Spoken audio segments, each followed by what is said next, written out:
And I went through the crap of the recession. That was horrible. The ambition of my 20s and the thinking I'm impervious and indestructible in my 20s caught up to me in my 30s. I went from millionaire to upside down millionaire, had to get out of a $16,000 a month hole, reverse it, pay off over $1 million of debt, and was able to retire again 2 years ago.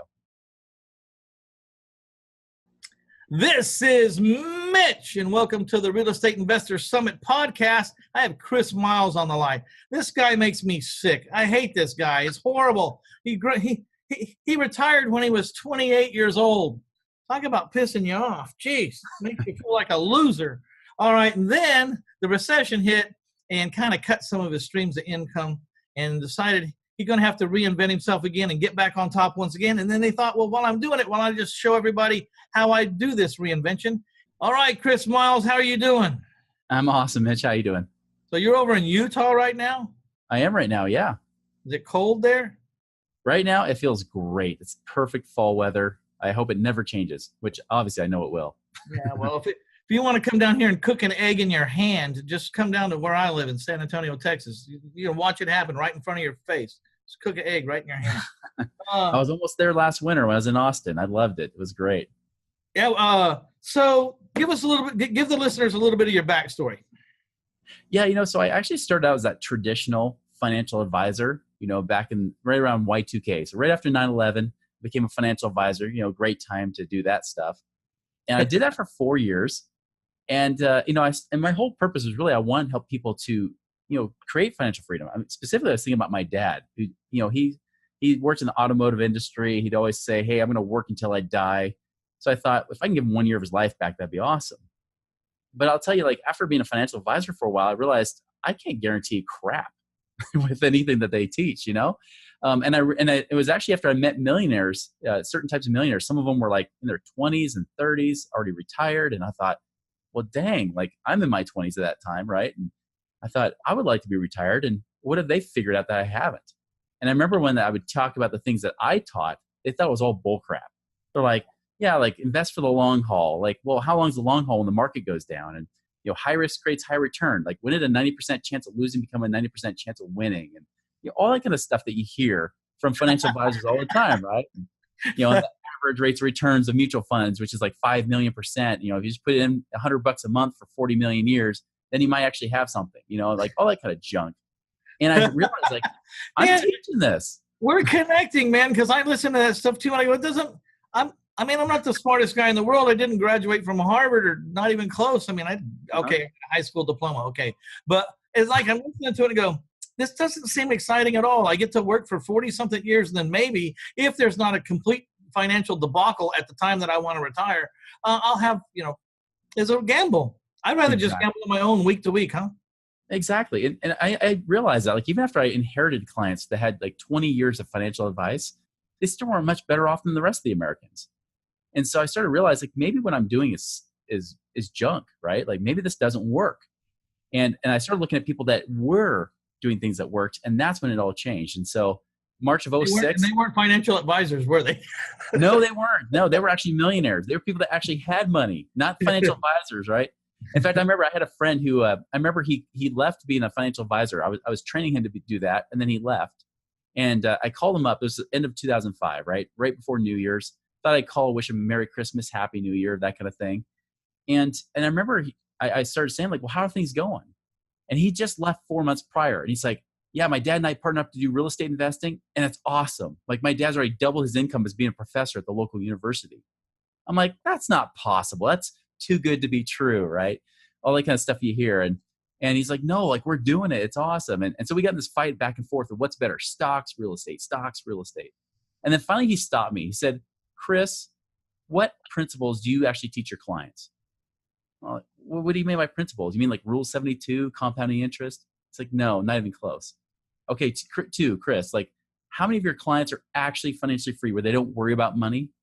They're actually really free.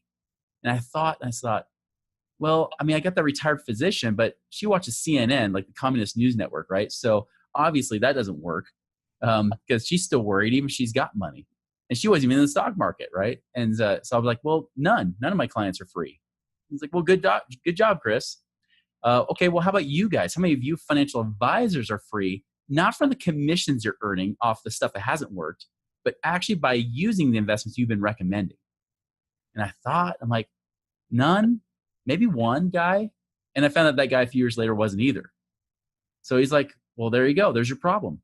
I'm like, well, tell me the answer. He's like, I'm not going to tell you the answer. I'm like, dadgummit, like, tell me, I'm going to break your kneecaps. Come on. And so finally he's like, I don't think you're even serious. Listen, like, if you're serious, like, go get this book by Kiyosaki called Who Took My Money. So obviously I'd read Rich Dad several times. He's like, read Who Took My Money, which basically rips apart mutual funds, right? And then he's like, and listen to this radio show that these millionaires are doing, which was a local radio show at that time. He's like, listen to what they're teaching.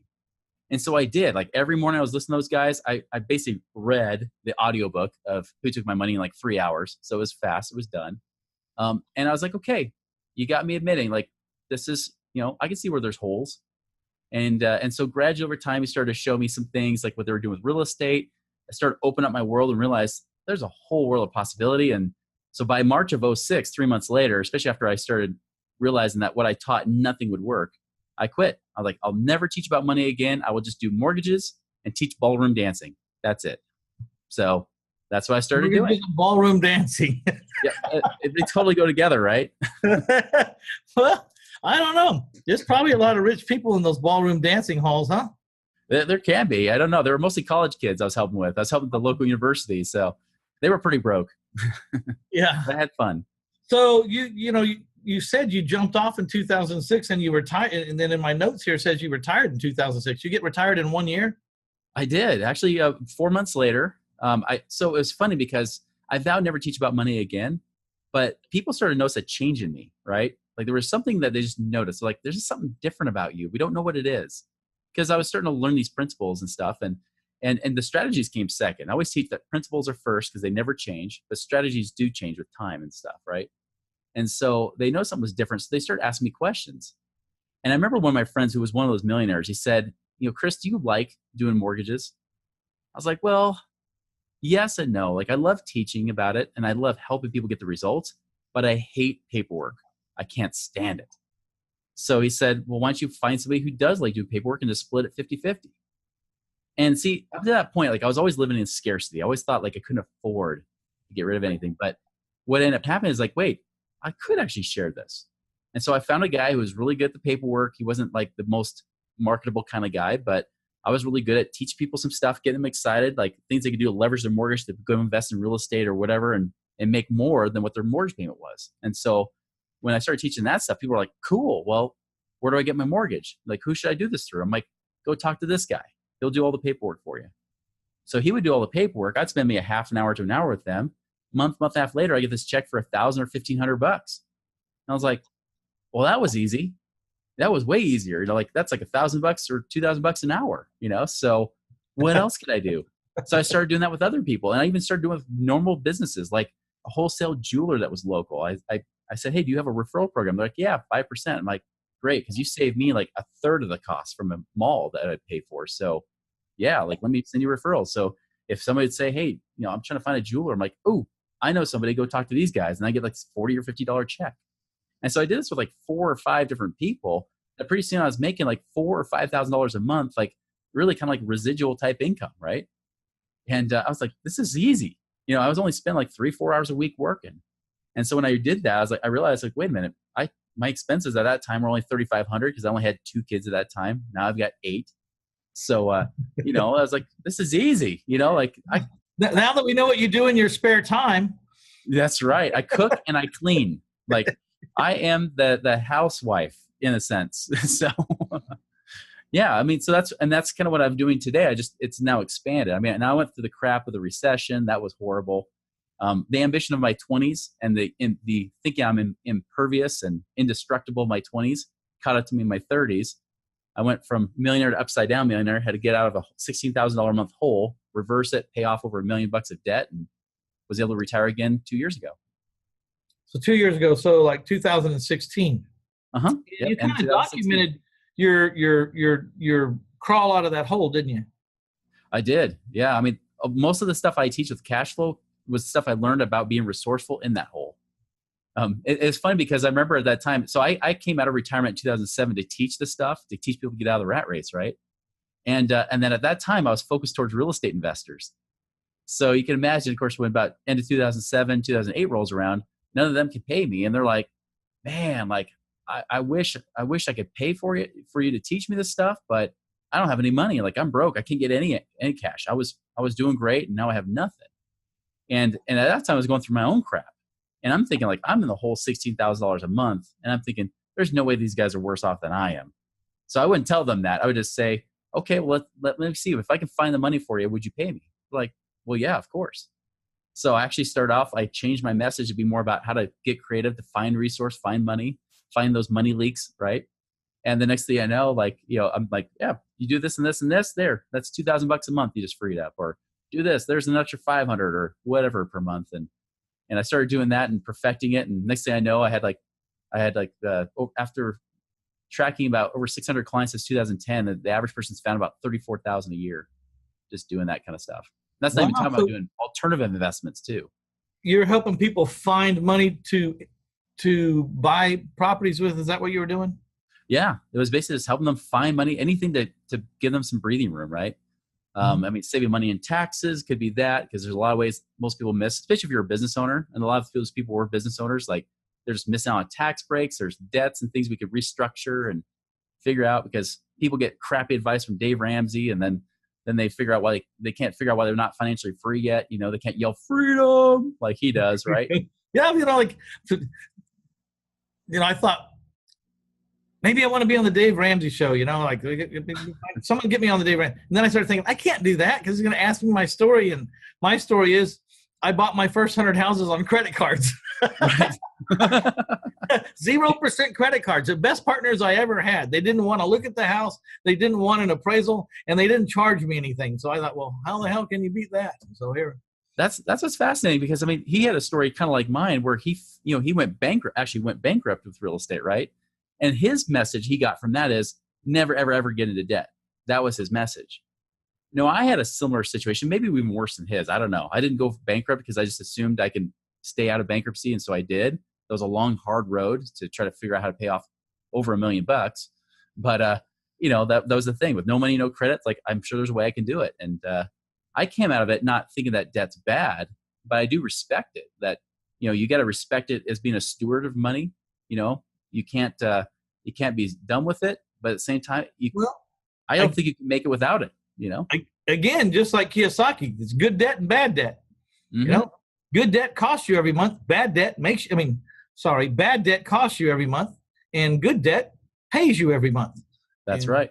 So, I know he's a Bible believer, and I like to go to Jesus's thing. I mean, Jesus talked about the parable of the talents, right? There's 3 guys that were given money, 3 servants. The one that buried it and paid it back, just like Dave Ramsey suggested, got kicked out. The ones that actually took 5 and made 5 more, or 2 and made 2 more, those are the ones he said, hey, good job, well done, good and faithful servant. I gave you this little bit and you made a lot. So come on in and enjoy some more, and that's kind of how I see debt too. So if debt were so evil, why does Jesus talk about using it? That's not evil any more than, everything can be good and everything can be bad, just how you handle it. But so I have $10 million in private money debt, and I'm borrowing this stuff. It's between 6 and 8%. And I give these people first lien on my property. So they either get paid or they get my property, and I never borrow over 65% of the value. If I want to borrow over 65%, I go put my money in over that. Because my main thing is that I want to make sure my investors are, tremendously insulated. So property values would have to go down in the when I push the limit the hardest, property values would have to go down by 35% before their investment was just worth what they had in it.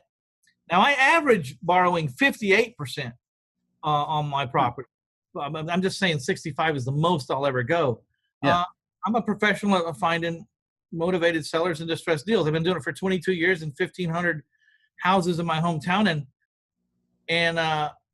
but you never run out of the need to find money. Mm-hmm. So I'm constantly, because I do an owner finance strategy, which by the way boomed in a recession. It boomed in the recession because I didn't need banks to buy the house. Yep. And then when I wanted to sell it, I took a down payment from my buyer and I financed him. So he didn't need a bank to buy my house. So in the period of time when all the banks are closed, which is the recession, right? Yep. And I heard that people have said this recession was damn near a depression. Hmm. The banks closed. Well, I didn't need a bank on either end. So I was like the only guy open for business every day. I was buying a house a day, brother. Chris, I was buying a house a day till I scared myself. Like I looked up after 45 days and I thought, I just bought 45 houses. My problem was I didn't have a sales system. So what I was kind of like both sides. And so while I was out buying, they weren't getting sold. And when I looked up, I had 45 vacancies. I thought I kind of scared myself. So I stopped buying and I went to selling. Today, that won't happen. Today, I'm just going to keep right on going, because I got acquisition people and I got sales people, and I average 9 days on the market in my sales. But do you still help people like that find money? Oh yeah, absolutely. I mean, there's always money to be found. I mean, and I've noticed like the bigger the money, the more money is leaking too, right? It's actually easier to find bigger pockets of money than it is to find smaller pockets of money. Yeah, it's true. It's very true. It's easy to see the big stuff, hard to see small stuff. And so, yeah, I mean, looking at the spending and income and things like that are great. But I mean, even within opportunities, it's, a lot of times I get people that come to me, they're like, hey, I have all these investing opportunities. How do I pick which one? And I really like people to pick something that, one, they have good control. Like, I mean, like what you're doing, like you're doing a great thing for both parties. Because one, you could own and control the property, but two, you're not like highly leveraged so that even the people you're paying, what you're paying them very passive income. They're the passive investor while you're the active investor. And you're paying them secured collateral, money, which is one of the things I teach my clients is like, if you can't get good control or get secured collateral or something that we learned after the recession was important, because when you just have a little note, piece of paper says, oh, I'll pay you if I've got the money, that doesn't hold water. It doesn't do squat for you. So you have a stock certificate or something, you end up with a piece of paper. It's not worth the ink that they use to write on it. So That's exactly what I do. And people told me, you need to go get a fund and all this stuff where you commingle. I said, no, I like it the way it is. Every deal stands on its own. It either, and just for the record, 1,500 transactions. I've never given a house back to anybody. I've never had to. And that's awesome. And in the recession, it's been 22 years. That's 1,500 acquisitions, and I say that it's not the most or the least. It's just to let you know I've been around the block a few times. I've had a lot of things happen to me. Sure. There's always a bigger gun out there. I'm not saying 1,500 to be the big guy, big shot. I'm just saying I've done enough to know what happens. And so I say no. I mean, if someone wants to get 500,000 out, I just send them over one deal at a time. I said, this 50,000 going to be secured by this house. This house is worth $110,000. Okay. This is the proof that it's worth that. I mean, this is what it's sold for. It's worth that today. What it's worth tomorrow, I don't know. But today it is. And property values will have to drop a hell of a lot before you're even just break even. You know what I mean? So, yeah. So if someone wants to get out 500,000, I just do one deal at a time till we get to about that number. It's never usually perfect. It's a little over or a little under, and it's real easy to keep track of, and it's real easy. I always look at my lenders right straight in the eyes, and I tell them this. I tell them, I got two rights. I got the right to pay you as agreed and the interest that we agreed on the day that every month on the day we agreed on, or I have the right to hand you this deed. And if I hand you this deed, you're going to get that property right there. So if you don't like that property, don't do this. Right. Now, again, that being said, I've never given a deed back because I know that if I give them houses, they won't stay. They're doctors and lawyers. They don't want houses. They just want a check. And I know what they want. Start giving them those houses, even though those houses may pose a tremendously better rate of return but they don't know what to do with it and they don't want to learn. That's right. Yeah, so I love your philosophy of get something backing up your loans or your investment, because that's how I've lived my whole life. I want to know what I'm going to get paid and what I get if you don't pay me. That's right. I've worked with a lot of doctors, dentists, and chiropractors, and I'll tell you that there's a lot of people that do want to become active investors, but very few do. Like a lot of them just want to be passive investors. They're like, hey, I've got the capital.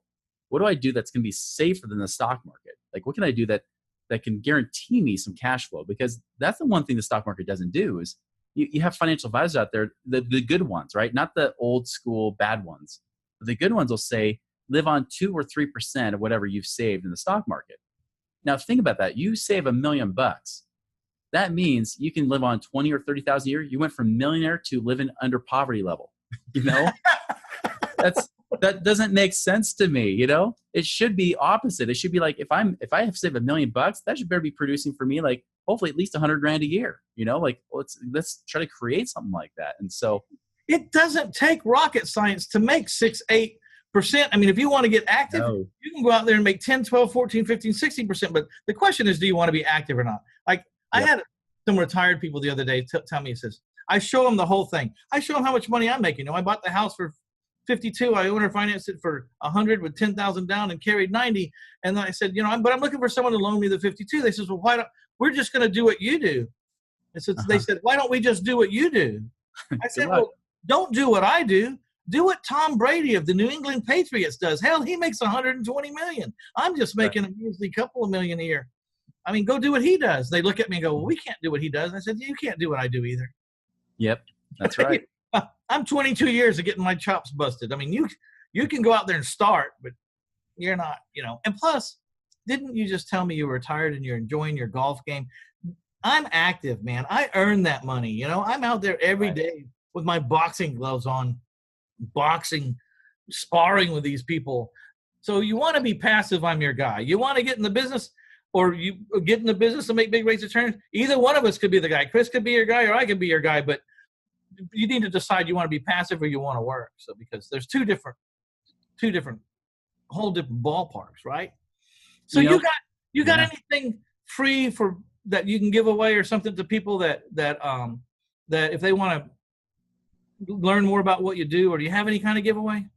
I do. Actually, let me comment really quick on what you said really fast, and then I'll mention that too, because I think what you brought up is very brilliant. I mean, I guess for lack of a better word, it was brilliant. Well, a lot of people say that to me. Why don't I just, because they see what kind of money I make, they say, well, why don't we just do what you do? And I thought, first of all, you can't. Second of all, you don't want to. And I came up with that line, why don't you just do what Tom Brady does? Yeah. Well, and I've noticed this too, from retiring twice, like when you do something just for the paycheck, right? If you do an investment only for the paycheck, especially as an active investor, what makes it any different than having a job? Because you go from one job, it's like, I just want to quit my job. And then you go be an active investor in something else, but you really don't like it, but you're doing it because it pays you a paycheck. You're still trapped. You're not financially free. You are still essentially broke. I mean, you're basically doing another job. One exception is if you're doing it and you're getting paid, but you're also building a residual that will work yourself out of the job. That's the point. Yes. Yeah, there's definitely leverage jobs you can get, right? But I've noticed that when the best investors are the ones that love it regardless of the money. They just think it's fun, right? That'd be me. I'm a deal junkie. Got to have my deal junkie. If I don't have a deal, I start jonesing. Exactly. And most people aren't that way. At least not with your specific area of investing. Now, they might find something else they like. Sure. And that's great. Everybody has their own little recipe or formula. That's a lot of times, like, that's the biggest debate I have with clients that are doctors and dentists and stuff. Is like, I want to retire now. It's like, well, what would you do with that time? Well, I don't know. Well, then you're never going to retire, because you'll be like me, like, well, I just got to keep working. Like, I don't know. Like, I mean, now, like, I teach, I do what I do. And I love what I do because I love to teach, right? Like, that's the thing that I couldn't stop doing. Like, if I stopped, and I've tried to go down below 5 hours a week of just even the teaching part, and I lose the fire, I lose that passion for life. And people say, well, why would you do that? I'm like, you've never been retired. You don't understand. If you've been retired, you would know what it feels like. I was like, for me, that magic number is 10 to 20 hours a week. If I don't go much over 20 hours, which my wife loves, because then I can cook and clean more, right? It's great. But everybody has their different formula, and to be a passive investor, to get that time frame, like you said, to work on your golf game, you need someone like an active investor to partner up with that loves what they do. That's one of the best things. They love what they do. They've been through crap. They've been to heck and back again, right? And here they are. And those are the people that are the best people to invest with. Yeah, so I'm going to send everyone to reinvestorsummit.com/miles, MILES. And when they get there, they're going to get something free from you, and you're going to tell us what it is, because I don't know what it is. You bet. So there's two things you can get from me. One, especially if you like things written on paper, I've got an ebook called Beyond Rice and Beans, 7 Secrets to Free Up Cash Today. So speaking of our little pal, Mr. Ramsey, right? I kind of wanted to slap something in the face like, hey, no more living on rice and beans. Life is meant to be enjoyed. let's find ways to find that cash flow. So the top ways that hundreds of my clients have found on average 35,000 a year is in that little ebook, and it's written like I like to write it, which it means it has 28 pages because I put page breaks in it. Otherwise, it'd been like 10. So, all right. So go to reinvestorsummit.com/miles, MILES, and get your free copy of No More Rice and Beans. Did I get that right? Yep. Beyond Rice and Beans. Beyond Rice and Beans. Yep. Beyond Rice and Beans. And what is it? Is that a digital download book? It is. Yep. Very, very Beyond easy, simple read. I love that name, Beyond Rice and Beans. Because there is that philosophy that if you sacrifice your whole life, you'll be able to live in some kind of comfort. That's right. Too long to gamble whether you really did it right or not to find out, because by the time you find out you didn't do it right, you're worn out. You've sacrificed your butt off. You're 60, 70 years old. You don't want to start over again. There's nothing to do about it. I say, I'm with you. Let's just get retired like right now, next year, next 2 years. Figure out what your freedom number is. I call it your freedom number. Figure out what your freedom number. Now, your freedom number is not your hopes and your dreams and your wants and your wishes. Freedom number is just what it takes to not have to get up in the morning and pay the bills. Like, what is that number that you need to have every month cash coming into your mailbox, that if you didn't make 1 penny all month, all your bills would be paid for, and maybe you got enough to take the wife out to a movie and a dinner once or twice a month or a week. But you know what I'm saying? I'm not talking about dreaming big here. Figure out what your freedom number is and then get there, because once you get to your freedom number, you won't have to give up 2,600 hours a year to some other person. And you'll be able to start figuring out who the hell you are and what you're passionate about, and hang around guys like Chris Miles all day long, even though you're not getting paid, and figure out what he figured out. And then you figure out how to get rich if you want. Yep. You want to get rich. But you'll have all day long, 365 days a year to do it. That was my description of how to do it in my book, Chris, called My Life in 1,000 Houses, Failing Forward to Financial Freedom. I didn't know what I was doing, but what I inadvertently did was I knew I was going to fail. I knew that instinctually. But I wanted to be able to fail without collapsing. So I figured out a way to go forward in my life and have all my failures, but not collapse. And what it was, in a nutshell, you get what it takes for you to survive, and you dig a moat around it, and you get it bringing in that number every month, and you never risk it again. And now, with any money you make above that, you can charge out, drop the drawbridge, charge out into the world. And if they kick your butt up and down the street and you have to charge back in and pull the drawbridge, you can recuperate. You didn't lose your house. You didn't lose your car. You didn't lose your wife for the stress. You're not losing your sanity. You're not sleeping under a bridge. And you just figure out, what did I do wrong? How do I do it different? Let me save up a little bit more. Let me try it again next time, but I'm going to do some things different. How long would it be if you could live like that till you figured it out? And I think you're doing the same thing, aren't you? Yeah. You've kind of got the same attitude about it, right? Exactly. Yeah. It's getting to that point. I see these people, they make a lot of money and then they go out and they put it all on the line trying to double it or triple it. So why would you do that? Why don't you just take what extra it makes you, and then you can gamble that all day long. And if you lose it, it's just, what do we call it? R&D, man, research and development. That's right. Money, it's only money when you don't need it to survive, So let's get the survival thing out of the way, right? That's my opinion. Right. I totally agree. Like, about some of the things you invest in so that you don't risk everything. Yeah, I love real estate. I think real estate should be a big part of people's portfolios, because where else can you get 4 different types of returns on a property potentially, right? I love that. I like funds, different types of funds. Oil and gas is something I've been looking into a lot more the last year or so, because 1, I love tax breaks, but 2, you can, if doing the right way, not just investing in one well, if you can invest in multiple wells, you can kind of create some diversity, and especially if you invest in the real estate with the wells, it's kind of fun too. So there's all kinds of fun stuff you can do that. Me personally, that and business. I love business. I love creating passive streams of income in business too. There's nothing in my mind cooler than creating something that you can create, not just money, but create a legacy too. So that's why I love it. Yeah. So some people have the theory, I'm going to burn it all up on the way into the on the way out of the planet, and in a perfect scenario, I'll die with a penny left, and that's good. Yeah. Other people, though, you got 8 kids, you've got an interest, there's also still 2 different theories on that. Some are, I don't want to leave my kids any money, they need to earn it. Others, I give them a head start or give them a leg up. I liked Warren Buffett, he said, I gave them enough to do something, or I gave them enough not to do something, but it's up to them, but I didn't give them so much that it's going to ruin them. You know what I mean? Yeah. Well, my opinion is that money's just a magnifier of your soul. It only makes you more of who you already are, right? I mean, if your kids are corrupt, it's because you corrupted them in the first place. So, money just makes them more so, right? If they're good kids, they'll do great stuff with it. So, yeah, I mean, my wife and I always say, like, it's our money, not your money, right? But I don't want them ever to feel entitled, ever think they're going to dime. But, if they're good stewards, I don't mind investing in them, especially if there's going to be a return back, So that's the thing, is like every one of us gets that choice of what we feel we want to do and what we want to create on this planet, and what kind of legacy we want to leave behind. And I think that's what's important is, two of the most successful people I know in my town, in my business, they have really taken their kids from a tiny age and made it fun for them.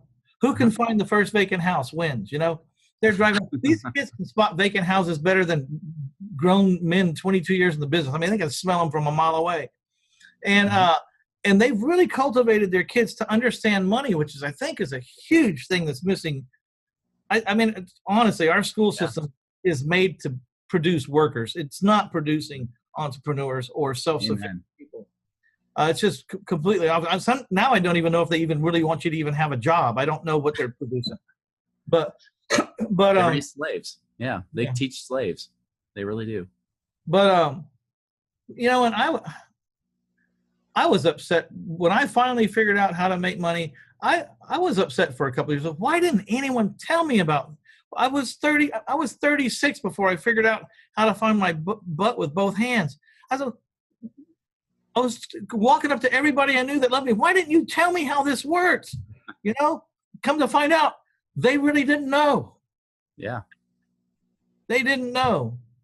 That's true. To me, now it's like I can't. I'm on a mission just like you. I want to tell people because no one's telling anybody. It's not overly complicated, but just like, again, in Kiyosaki's book, the people that don't talk about money at the dinner table, that's why they don't have any money. The people that talk about money at the dinner table, they got money because they're studying it. Yeah. It's not like you obsess over it. It's not like your whole life. It's funny because broke people think about money way more than rich people do, right? So you talk about who obsesses over money. It really is people that don't have any. But we talk about money because we want to get creative. Yeah. We want to create more, don't we? We want to increase our stewardship. We want to expand and grow and create something more than just the money. I'll tell you, as a financial advisor, I hated when people told me their whole purpose was just to have enough money to take care of them and their family, and that's it. And I'm like, that's a really selfish kind of way of looking at money. That's like a broke mentality of looking at money. It's like, no, how can we create more? Like, what can we do to not just be comfortable in our own life, but something that actually makes a difference, that really impacts people's lives? And it doesn't mean you have to create a charity. I'll tell you, having a business and hiring people, just by the fact I'm free with my money, I'm allowed to spend it and use it, that creates wealth all around. Like, if I'm more prosperous, so is everybody else, because I'm willing to share it, not just take care of my family. I want to expand and grow my stewardship and help really, in a sense, make a better economy than any crappy government could try to do for us. Yeah, that's not going to work. All right, my friends, I want you to go to reinvestorsummit.com/miles and get a copy of your digital book, Beyond Rice and Beans. So let me ask you this. Do you speak anywhere? You talk anywhere? Or mostly I do. I occasionally speak. Yeah, I do speak from time to time. I like to be home more, so I've kind of like backed that off. But I podcast a couple times a week, though. I have my own podcast show, the Chris Miles Money Show, that I do that talks about a lot of this kind of stuff, Yeah, Chris Miles Money Show. Good. And then talk about this theory, money ripples. Yeah. Yeah, I was trying to create a name for my company, because I split off some partners and I was launching, Money Ripples, or what was going to become Money Ripples, about 6 years ago. I was like, what can I do to create really something amazing? And I started thinking of the clients I already worked with, the hundreds of people that their lives have changed, right? Like, I thought like the people in South Dakota that I worked with, where they freed up $6,000 a month. He was a chiropractor, and all of a sudden they were able to be free. The first $6,000 he bought a four-wheeler, and started spending time with his family instead of working all weekend, and that was rewarding. And I thought of that ripple effect that happened with him and their family, and then across the community and across the world. And that's when it all of a sudden hit me. I'm like, Money Ripples. Like, that's what I'm going to name my company, is Money Ripples. And that's really been the whole. It does go out, right? It does go out and out and out. I mean, it's really hard for a broke person to cause a whole bunch of ripples, but a guy's got a lot. He can cause a lot of ripples. He can start a ripple over there and a ripple over there, and Yeah, and it's got to be a ripple of abundance and prosperity, not like scarcity and hoarding and lying, cheating, and stealing. That's not the kind of stuff we promote. We want good people creating good money, like really creating a difference in the world with who they are, and defeating that stupid stereotype that Hollywood puts in all of us, that rich people are bad and poor people are happy, right? Like, that's so not true. It's so not true. No, well, money can cause more problems than it solves sometimes. If you